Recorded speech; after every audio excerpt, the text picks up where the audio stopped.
अस्सलामुअलैकुम YouTube family, कैसे हैं आप सब। उम्मीद है आप सब ठीक होंगे।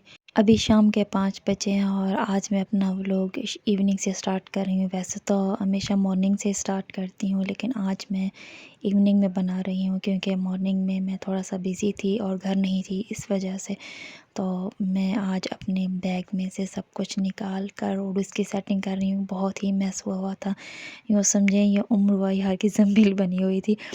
और मुझे यूएसबी चाहिए थी, तो मुझे वो भी ढूँढनी थी। तो ख़ैर वो तो मुझे मिल गई थी। तो मैंने ये सोचा कि चलें मैं अब दोनों ही बैग्स में से सब कुछ निकाल के अच्छी तरह से पहले सेट कर लूँ उनको, और जो चीज़ें एक्स्ट्रा आई हुई हैं इनको भी एक साइड पर कर लूँ। काफ़ी टाइम से सोच रही थी, मगर बस टाइम ही नहीं मिल रहा था मुझे। तो आज मैंने फ़ाइनली ये सोचा कि मैं ये सब कुछ निकाल कर और अच्छी तरह से पहले देख लूँ, जो चीज़ें रखने की हैं वो रख लूँ, और जिन चीज़ों को नहीं रखना बैग में, ये देखें कितना कुछ बैग के अंदर गया हुआ था। और यूँ लग रहा है कि जैसे कोई कचरा वगैरह हो ना। तो ख़ैर इसमें से अभी फ़िलहाल मैं जो लिप पेंसिल्स और ये डायरी है, फ़ोन डायरी, मैंने इसमें नंबर्स वगैरह लिखे हुए थे। ख़ैर अब तो मोबाइल में सेव है, मगर फिर भी ये मैं रखती हूँ अपने पर्स में। और एक पेन भी लाजमी रखती हूँ कि कहीं कुछ लिखना पड़ जाए तो फिर मैं इसी डायरी में ही नोट डाउन कर लेती हूँ। और इन सब चीज़ों को मैं ये चेक करके रख रही थी कि जो चीज़ें सही हैं वही रखूँ और बाकी जो है उन्हें डिस्कार्ड कर दूँ। तो फ़िलहाल मैं बस यही निकाल निकाल कर और रख रही थी, सेट कर रही थी। और इसमें से पैसे भी अलग अलग जगहों पर ही बिखरे हुए थे, कोई कहाँ कोई कहाँ। बस मैं थोड़े से ही रखती हूँ हैंड बैग में, इतने ज़्यादा इसमें नहीं रखती, क्योंकि आजकल का आपको पता है कि ज़माना ही ऐसा नहीं है कि हम लोग इतनी ज़्यादा मनी लेकर बाहर जाएं। और मुझे वैसे भी इतनी ज़रूरत भी नहीं पड़ती, क्योंकि मेरे साथ अम्मी होती हैं या फिर मैं कभी जाऊँ तो भाई के साथ ही जाती हूँ। और बस उतने ही पैसे लेकर जाती हूँ कि जितनी मैंने कोई चीज़ लेनी हो। और वैसे मैंने अपने मोबाइल के कवर में भी कुछ पैसे रखे होते हैं। हैंडबैग्स में जो मैं पैसे रखती हूँ बस इतने ही रखती हूँ कि जो मैंने सदका करना हो, और चेंज वगैरह भी रख लेती हूँ ताकि फिर मैं इजीली दे सकूँ अगर किसी को देना हो तो। खैर मैंने यहाँ काफ़ी कुछ ही निकाल लिया था, जो मैंने रखना था वो मैंने रख लिया था बैग में, और जो चीज़ें मैंने नहीं रखनी थी उन्हें मैंने एक साइड पर रख लिया था। तो अभी फ़िलहाल जो है बस ये छोटा सा ही जो हैंड बैग है मैं यही अक्सर लेकर जाती हूँ। ये जो बड़े वाला है इसको तो खैर यहीं घर में ही पड़ा रहता है, इसको मैं नहीं लेकर जाती कहीं पर भी, यूज़ इतना नहीं करती।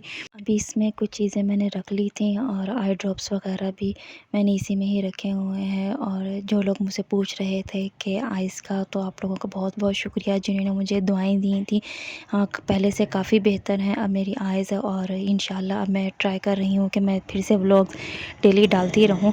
और मेडिसन तो अभी चल रही है, 1 मंथ की है, तो इंशाल्लाह वो भी ठीक हो जाएंगी, पहले से बहुत ज़्यादा बेहतर है। उसके बाद मैंने बालों में ऑयलिंग की थी, तो मैंने ड्रेस चेंज कर लिया और फिर वापस आकर बस ये फ्रूट्स पड़े थे तो अम्मी ने ये कट करके रखे हुए थे, तो बस यही मैं फ़िलहाल फ़िनिश कर रही हूँ। तो रात में डिनर मैंने नहीं किया था, बस मैंने यही फ्रूट्स ही खाए थे। और इतनी देर में अम्मी यहाँ पर गाजर का हलवा या गजरेला, जो भी आप लोग बोलते हैं अपनी ज़बान में, और हम लोग तो गजरेला भी कहते हैं, और गाजर का हलवा भी वो बना रही थी। तो यहाँ पर सबसे पहले उन्होंने ये गाजरें जो हैं इन्हें रख लिया था, कुछ भी नहीं डाला था, बस ऐसे ही इनका पानी खुश्क होने तक का वेट किया था। इन्हें थोड़ी देर के लिए ढक दिया था कि पानी खुश्क हो जाए, उसके बाद इसके अंदर दूध शामिल कर दिया था। और अब इसको अच्छी तरह से इतनी देर पकाना है कि ये दूध बिल्कुल ही खुश्क हो जाए। तो अम्मी ने ये मीडियम टू लो आंच पर ही बनाया था, बहुत ज़्यादा हाई आंच पर नहीं बनाना। ये देखें यहाँ पर दूध खुश्क हो गया था, तो उसके बाद एक अंडा जो है उसे फेंट कर वो भी इसके अंदर शामिल कर दिया था।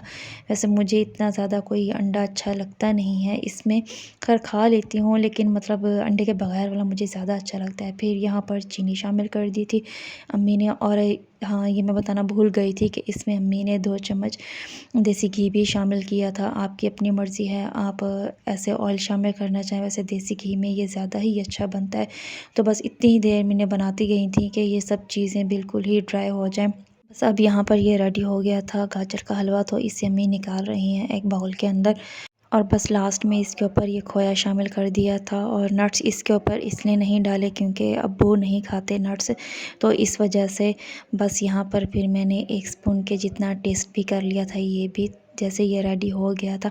मुझे गाजर के हलवे से ज़्यादा वैसे गाजर की जो खीर बनती है वो ज़्यादा अच्छी लगती है। ख़ैर ये मैं खा लेती हूँ बस चखने के जितना ही, थोड़ा-सा बस मैंने इतना ही खा लिया था।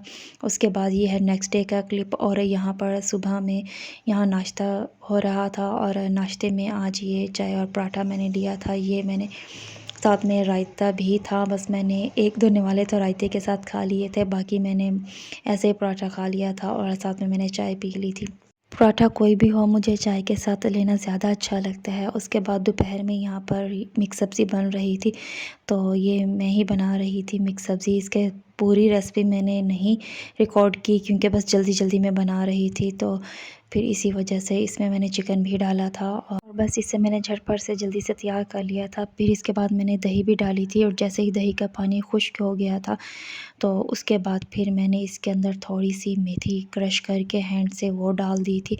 इससे बहुत ही ज़्यादा अच्छा टेस्ट आ जाता है। वैसे तो सब फ्रेश मेथी डालते हैं और फ्रेश पड़ी भी थी घर में, क्योंकि हमने नेक्स्ट डे मेथी वाली रोटियां बनानी थी, तो इसी वजह से फ्रेश भी आई हुई थी और मेरे पास टाइम नहीं था कि मैं उसे अब साफ़ करके कट करके इसके अंदर डालूँ, इसीलिए मैंने ये वाली ही मेथी इसके अंदर शामिल कर दी थी। इसका भी बहुत ही अच्छा टेस्ट आया था। तो उसके बाद फिर ये गन्ने का जूस भाई लेकर आए थे, तो फिर यहाँ पर ये पी लिया था और फिर सर्दी लगने लग गई थी। मैंने सोचा चलो ऊपर जाकर थोड़ी-सी धूप सेक लेती हूँ, मगर जैसे ही ऊपर आई दीवारों पर धूप थी, पर यहाँ मैंने जहाँ कारपेट बिछाया हुआ था बैठने के लिए, यहाँ पर बिल्कुल भी धूप नहीं थी और बस फिर थोड़ी ही देर मैं यहाँ पर खड़ी रही। उसके बाद फिर मैं नीचे ही आ गई थी क्योंकि धूप तो थी नहीं और जब मैं आई तो धूप जा चुकी थी। वैसे आजकल कुछ अजीब सा ही मौसम हुआ हुआ है कि धूप में जाओ तो बहुत ज़्यादा गर्मी लगने लग जाती है थोड़ी देर में ही, और अगर नीचे छाँव में आओ तो फिर उसके बाद सर्दी लगने लग जाती है। ख़ैर मैं यहाँ कुछ देर ही रुकी थी छत पर, उसके बाद फिर मैं नीचे आ गई थी और फिर मैंने शावर ले लिया था, क्योंकि पहले तो मैंने ये सोचा कि अगर धूप है तो फिर मैं शावर लेकर ऊपर ही चली जाऊँगी, कुछ देर धूप में बैठ जाऊँगी। मेरी सिस्टर भी आ गई थी कि चलें धूप होगी, मगर धूप थी ही नहीं। फिर मैं नीचे आ गई थी और शावर लिया, फिर मगरिब की अज़ान हो गई थी तो मैंने नमाज़ पढ़ ली और उसके बाद फिर यहाँ पर अब मैं बना रही हूँ क्रिस्पी पोटैटो कटलेट्स। ये बाहर से तो क्रिस्पी होंगे मगर अंदर से बिल्कुल सॉफ्ट होंगे, बहुत ही अच्छे लगेंगे। आप लोगों को एक बार ये रेसिपी ज़रूर ट्राई कीजिएगा। इसके लिए मैंने यहाँ पर आधा किलो की जितना आलू ले लिए थे, उसमें नमक डालकर उन्हें बॉयल कर लिया था। मैं हमेशा ही आलू छील कर और कट करके फिर बॉयल करती हूँ। इस तरह से ये होता है कि जो थोड़ी-सी मिट्टी भी अगर आलू पे लगी होती है तो वो सारा ही टेस्ट ख़राब हो जाता है। तो इसी वजह से मैं आलूओं को बस छील कर और कट करके फिर ही बॉयल कर लेती हूँ और चूल्हा बंद करने से पहले ही उसमें से मैं निकाल लेती हूँ पानी में। जैसे ही ये सॉफ्ट हो जाता है मैं निकाल लेती हूँ, बाद में चूल्हा बंद करती हूँ। यहाँ पर मैंने ब्रेड के 4 स्लाइस ले लिए थे, ये फ्रेश वाली ब्रेड थी और इसी के ही मैंने ब्रेड क्रम्स बना लिए थे।